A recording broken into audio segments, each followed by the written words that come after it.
Class 9th के छात्रों, मैं आप लोगों का आज की इस हिंदी क्लास में हार्दिक स्वागत करता हूँ।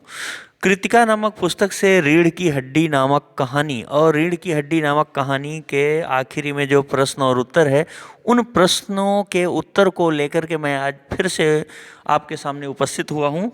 आइए हम लोग जानते हैं उन प्रश्नों के क्या उत्तर होंगे। प्रश्न नंबर 1, राम स्वरूप और गोपाल प्रसाद दो पात्र हैं।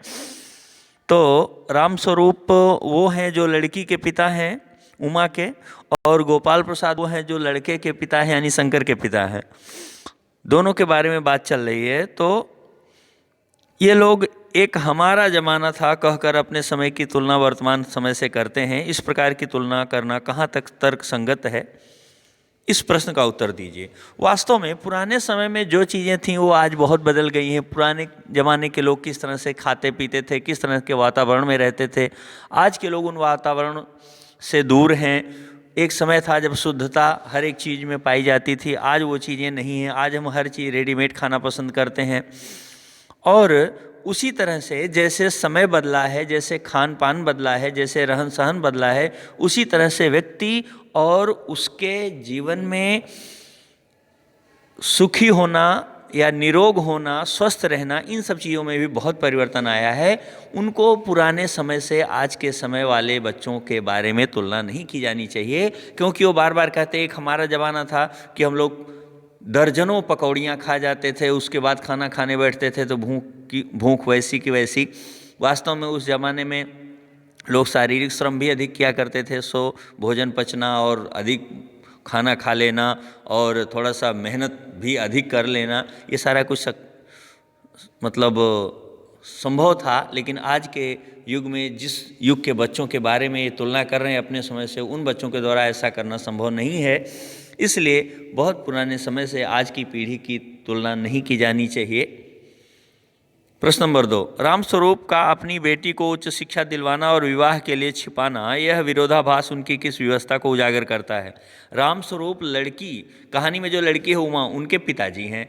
तो वो क्या करते हैं, अपनी लड़की को ग्रेजुएशन करवाते हैं, लेकिन जिस घर अपनी लड़की की शादी करना चाहते हैं उनके घर वाले अधिक पढ़ी लिखी लड़की नहीं चाहते हैं, लेकिन धन मान से संपन्न है। तो अच्छा खासा रोजी रोजगार भी उनके पास में है, धन इत्यादि की संपन्नता है। उस घर में लड़की को ब्याहना चाहते हैं। हर पिता चाहता है कि अपनी लड़की को अच्छे से अच्छे घर में ब्याह दे, जहाँ वो सुखी रहे, धन संपत्ति की संपन्नता बनी रहे, ताकि कल को किसी भी तरह की कमी हमारी लड़की महसूस ना करे। तो इसी लालच में वो लड़के के घर वालों से अपने लड़की की शिक्षा को छिपाते हैं कि हमारी बेटी ज़्यादा नहीं पढ़ी है, क्योंकि वो लोग यही चाह रहे थे कि हमारे घर जो बहू बन के आए वो ज़्यादा पढ़ी लिखी ना हो। तो इसी व्यवस्था बस छुपाते हैं। और ये व्यवस्था थोड़ी देर के लिए जायज़ भी है कि मान लो कि थोड़ा सा दकियानूसी विचार है उन लोगों के, लेकिन विचार दकियानूसी हैं तो क्या हुआ, बाद में पता चलेगा कि लड़की अधिक पढ़ी है तो कोई अपराध नहीं है, ये बात खप जाएगी, यानी चल जाएगी, मान्य हो जाएगी। लेकिन लड़की अगर अच्छे घर पहुंच जाएगी तो सुखी रहेगी, संपन्नता की स्थिति का आनंद ले पाएगी। इसी लालच में वो अपने लड़की की पढ़ाई को छुपा करके विवाह करने की कोशिश करते हैं। क्वेश्चन नंबर 3, अपनी बेटी का रिश्ता तय करने के लिए रामस्वरूप उमा से जिस प्रकार के व्यवहार की अपेक्षा कर रहे हैं वह उचित क्यों नहीं है? बेटी का रिश्ता करने के लिए रामस्वरूप अपने लड़की उमा से ऐसी अपेक्षा कर रहे हैं, उम्मीद कर रहे हैं कि वह इनका साथ दे और वो अपने आप को ये न पेश करे कि मैं पढ़ी लिखी हूँ, थोड़ा सा विनम्र बनी रहे। क्योंकि आज वो लोग देखने आए हैं तो मुंह फुला के बैठी है तो मुंह फुला के न बैठे, प्रसन्नता पूर्वक रहे, बड़ी शालीनता दिखाए और बड़े शालीनता के साथ ही उन लोगों के साथ पेश आए, ताकि वे लोग इस व्यवहार से खुश होकर के और विवाह कर लें और लड़की के पिता की चिंता दूर हो कि लड़की किस घर जाएगी, अच्छे घर पहुंच जाए। लेकिन ये उचित क्यों नहीं है? उचित इसलिए नहीं है कि लड़की जैसी है वैसी ही दिखना चाहती है, और उचित भी है अगर लड़की पढ़ी लिखी है तो वो पढ़े लिखे स्वरूप से ही पेश आए।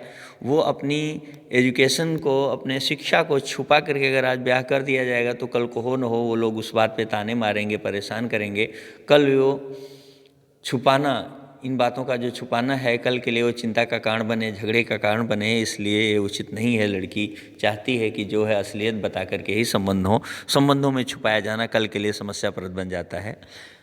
चौथा क्वेश्चन, गोपाल प्रसाद विवाह को बिजनेस मानते हैं और रामस्वरूप अपनी बेटी की उच्च शिक्षा छिपाते हैं। क्या आप मानते हैं कि दोनों ही समान रूप से अपराधी हैं? अपने विचार लिखें। तो हाँ, वास्तव में लड़की के पिता को तमाम चीज़ों को छुपा करके शादी नहीं करनी चाहिए, क्योंकि ये चीज़ें समस्या बनेगी कल को। और गोपाल प्रसाद जो कि लड़के के पिता हैं, वो दहेज काफ़ी हद तक चाहते हैं, पैसा वैसा अच्छा मिलेगा इसी नाम पे तो विवाह कर रहे हैं, और विवाह को ही वो बिजनेस शब्द से भी संबोधित करते हैं। तो ये गलत। संबंधों के जोड़े जाने पे अगर लेन देन को बिजनेस मान करके और विवाह किया जाए तो इसका मतलब है कि बिजनेस में कोई किसी को पहचानता नहीं, कि लाभ जिसके साथ है उसी के साथ संबंध है। तो संबंधों में अगर लाभ की बात आएगी, संबंध दिल से होते हैं, पैसे से नहीं, दिमाग से नहीं उनको निभाया जा सकता। तो गलत दोनों। उनको अपने बेटी की शिक्षा छुपाना भी नहीं चाहिए और इनको विवाह को बिजनेस मान करके विवाह करना भी नहीं चाहिए। ऐसा गलत है, क्योंकि बिजनेस और विवाह दोनों अलग अलग चीज़ें हैं। दो परिवारों का प्रेम मिलन है विवाह, और बिजनेस केवल लाभ के लिए किया जाता है। अगले से ज़्यादा लाभ लें इसलिए बिजनेस किया जाता है। दोनों बिल्कुल विरोधी चीज़ें हैं, ऐसा दोनों को नहीं सोचना चाहिए। दोनों को, गोपाल प्रसाद को विवाह को बिजनेस नहीं समझना चाहिए और रामस्वरूप को अपनी बेटी की उच्च शिक्षा को छिपा करके विवाह नहीं करना चाहिए। दोनों बराबर के अपराधी हैं। आपके लाडले, क्वेश्चन नंबर 5, आपके लाडले बेटे की रीढ़ की हड्डी भी है या नहीं, ये क्वेश्चन है। उमा इस कथन के माध्यम से शंकर की किन किन कमियों की ओर संकेत करना चाहती?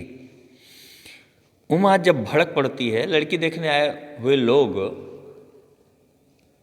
जब लड़की के पास में होने वाली तमाम चीज़ों के जरिए, तमाम उपलब्धियों के जरिए जान लेते हैं कि लड़की कॉलेज में पढ़ी हुई है, बीए की हुई है, ग्रेजुएशन पूरा कर ली हुई है, तो वो भड़कते हैं। और जब भड़कते हैं और लड़की उसी पे जवाब देना शुरू कर देती है, लड़की भी गुस्से के मारे कहती है, बोलना शुरू कर देती है, तो कहती है आपने पता कि आपके लड़के की रीढ़ की हड्डी भी है कि नहीं? यानी उसका जो सामाजिक स्तर है, समाज में उसके जो कार्य व्यवहार हैं वो अच्छे हैं। रीढ़ की हड्डी ही नहीं, एक तो वो झुक के बैठता है तो लड़के उसको चिढ़ाते हैं, बैकबोन है ही नहीं है, रीढ़ की हड्डी है ही नहीं है। चिढ़ाना तो चलो फिर भी ठीक है, लेकिन वो कभी हॉस्टल में घूमता हुआ पाया गया और दाई वही के हाथ जोड़ करके किसी तरीके से निकला था, वहाँ अपमानित किया गया था। इसी बात को उसके कैरेक्टर को लेकर कहती है कि आपके लड़के की रीढ़ की हड्डी भी है कि नहीं, ये आपने नहीं देखा। लेकिन लड़की लेने आए हैं, लड़की पसंद करने आए हैं, तो लड़की में एकदम बिल्कुल भेड़ बकरियों की तरह उठना, चलना, बैठना, गाना, हंसना, सब कुछ देख के बिल्कुल तौल रहे हैं, माप रहे हैं। क्या लड़की की अपनी इच्छा नहीं होती? लड़की की के सम्मान को ठेस नहीं पहुंचता? इसी बात पे वो गुस्साती है और कह बैठती है कि आपके लाडले बेटे की रीढ़ की हड्डी है भी नहीं, ये आपने सोचा है और दूसरे की लड़की को इतना ज़्यादा माप तौल रहे हो। तो क्वेश्चन नंबर 6, शंकर जैसे लड़के या उमा जैसी लड़की, समाज को कैसे व्यक्तित्व की ज़रूरत है, तर्क सहित लिखिए। तो समाज को शंकर जैसे लड़के की ज़रूरत है या उमा जैसी लड़की? वास्तव में शंकर जैसा लड़का जो खिस्सू टाइप का है, खिस्सू टाइप कहने का मतलब है जो हर बात पे हंसता रहता है, अपना कोई खुद का गट्स होना, खुद पे गट्स होना, भरोसा होना, ये ज़रूरी है। व्यक्ति में गंभीरता होनी चाहिए, व्यक्ति में स्वभाव ऐसा हो कि उस स्वभाव के जरिए व्यक्ति जाना जाए। अगर ऐसा नहीं है तो ऐसे व्यक्ति को समाज नहीं पसंद करेगा, कम पसंद करेगा। और उमा जैसी लड़की को समाज की इसलिए ज़रूरत है क्योंकि उमा अपनी किसी भी चीज़ को छुपा नहीं रही, वो जैसी है वैसी पेश आना चाहती है। और ऐसा होने पे कल को कोई बात खुले और उससे झगड़े बढ़े, समस्या बढ़े, ये न हो, इसलिए वो अपने यथार्थ रूप में पेश आती है। वो पढ़ी लिखी है, उस चीज़ को बताना चाहती है। वह तमाम सारे मेडल, तमाम सारी प्रतियोगिताओं को जीत करके जो चीज़ें लाई हुई है, उन चीज़ों के साथ ही पेश होना चाहती है। तो समाज को एक ऐसी लड़की की आवश्यकता है जो दिखावे पे मत संबंध करे, विवाह आदि संबंध में यथार्थ चीज़ों को पेश करके करे। तो निश्चित रूप से समाज को उमा जैसी लड़की की आवश्यकता है, इसमें कहीं कोई दो राय नहीं। तो एक और प्रश्न है, रीढ़ की हड्डी शीर्षक की सार्थकता स्पष्ट कीजिए। रीढ़ की हड्डी पूरे शरीर को संभालने वाली एक हड्डी के रूप में जानी जाती है। चरित्र भी व्यक्ति के जीवन को संवारने वाला माना जाता है। तो वास्तव में वह लड़का सामाजिक व्यवहार चारित्रिक दृष्टि से कमज़ोर है, इसमें कहीं कोई दो राय नहीं है। उसका बोलना बैठना सारा कुछ जो है वो इस फीकेपन को व्यक्त करता है। अतः यह रीढ़ की हड्डी शीर्षक जो है सार्थक है। सच में जिस तरह से मानव शरीर में रीढ़ की हड्डी सब कुछ संभाले हुई है, वैसे ही मानव जीवन में चारित्रिकता भी सब कुछ संभाले हुए रहती है। चरित्र ही व्यक्ति का सर्वोत्तम है, जो कभी न नष्ट होने वाला और काफ़ी प्रभावी होता है। क्वेश्चन नंबर 8, कथा वस्तु के आधार पर आप किसे एकांकी का मुख्य पात्र मानते हैं और क्यों? तो कथा वस्तु के आधार पे एकांकी का मुख्य पात्र उमा को मानेंगे, क्योंकि उमा समाज में जो यथार्थ है उस यथार्थ का नेतृत्व करने वाली है। उमा अपने असलियत वाले स्वरूप से ही पेश होती है। वो किसी चीज़ को छुपा करके विवाह जैसा संबंध संपन्न नहीं कराना चाहती है। इसीलिए उमा इस एकांकी की मुख्य पात्र है। एकांकी के आधार पर रामस्वरूप और गोपाल प्रसाद की चारित्रिक विशेषताएं बताइए। एकांकी के आधार पर रामस्वरूप और गोपाल प्रसाद। रामस्वरूप जी लड़की के पिता हैं। उनकी चारित्रिक विशेषताएं ये है कि वो लड़की अपनी बेटी के लिए परेशान रहते हैं, अपनी बेटी को अच्छे घर में पहुंचाने के लिए तमाम सारा झूठ, तमाम सारी चीज़ों को छुपा करके भी विवाह करना चाहते हैं। हर पिता अपने लड़की के सुख प्राप्त करने के लिए, सुखी होने के लिए ऐसा प्रयास करता है। उचित भी है, पिता अपनी हैसियत से अधिक कुछ करके अपनी बेटी और बेटे को सुखी बनाना चाहता, वो भी कर रहे हैं। गोपाल प्रसाद के चरित्र की अगर यदि हम बात करें, बड़े गंभीर हैं। आँखों से ही, चेहरे से ही लोक चतुराई छलकती है। किसी के ऊपर निगाह भी डालते हैं तो बड़े भरोसे के साथ, बड़े गट्स के साथ, पूरे कॉन्फिडेंस के साथ उनका बैठना, चलना सब कुछ भरोसे के साथ है। उनको देखने से ही लगता है कि व्यक्ति का खुद का सामाजिक स्तर बढ़िया है, बोलचाल सारा कुछ देख के। तो ये इनके चरित्र की विशेषताएं हैं। क्वेश्चन नंबर 10, इस एकांकी का उद्देश्य क्या है? लिखिए। एकांकी का उद्देश्य मैं बताऊं। एकांकी इसी उद्देश्य पे लिखी गई है कि पहली चीज तो लड़की के विवाह में कोई चीज छुपा करके विवाह नहीं करना चाहिए। आज आदमी अच्छाइयों ही नहीं कमियों के साथ स्वीकार करे तो कल को न कोई चीज़ छुपाई गई होगी, न उस चीज़ के लिए नाक भौं सिकोड़ने वाली बात आएगी। दूसरी चीज, एकांकी में बताया गया है कि लड़की का भी अपना सम्मान होता है, लड़की भी जीने का हक रखती है। ऐसा नहीं है कि उसको देखने आए हुए लोग भेड़ बकरियों की तरह नाप तौल के, बिल्कुल नचा के, गवा के, हंसा के, एक एक पॉइंट को, एक एक तथ्य को उससे जानने की पूरी कोशिश करें और अपनी कमियों को दबाए रखें, खुल के सामने ना आए। तो इस तरह से लड़की को मापा जाना, लड़की के बारे में एक एक चीज़ गहराई से निकलवाने के लिए प्रयास करना, उसको गंवाना, नचा के देखना, कपड़े बदलवा के देखना, ऐसा कुछ। तो ये लड़की के मन को ठेस पहुँचे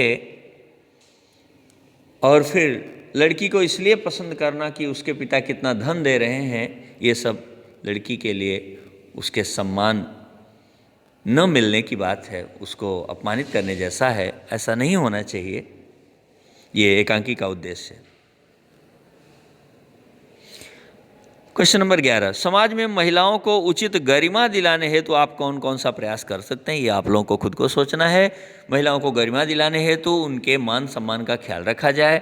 किसी लड़की को देखने जाने वालों के द्वारा भी उसको सम्मान दिया जाए, एक सम्मानित तरीके से उसे बातचीत करके, और भविष्य में उससे विवाह संबंध उसके घर से बनाना है तो किसी भी हालत में कोई ऐसा शब्द न बोला जाए जो वहाँ के लोगों को खले। विवाह को मान लो बिजनेस जैसे शब्द से संबोधित किया जाना शर्मनाक है, ऐसा नहीं होना चाहिए। महिलाओं को सम्मान दिलाने हेतु तो उनको भी बराबरी का दर्जा दिलाया जाए और उनकी उन्नति के लिए प्रयास किया जाए। अगर वो पढ़ी लिखी हैं तो उन्हें समाज में अवसर दिलाया जाए आगे बढ़ने का, न कि उनको रोका जाए। ये सब बहुत ज़रूरी है। और यहीं पर समाप्त होता है रीढ़ की हड्डी नामक अध्याय से उनके 11 प्रश्नों का समस्त उत्तर जो मैंने आपके लिए पेश किया देवरिया सीनियर सेकेंडरी विद्यालय की तरफ से।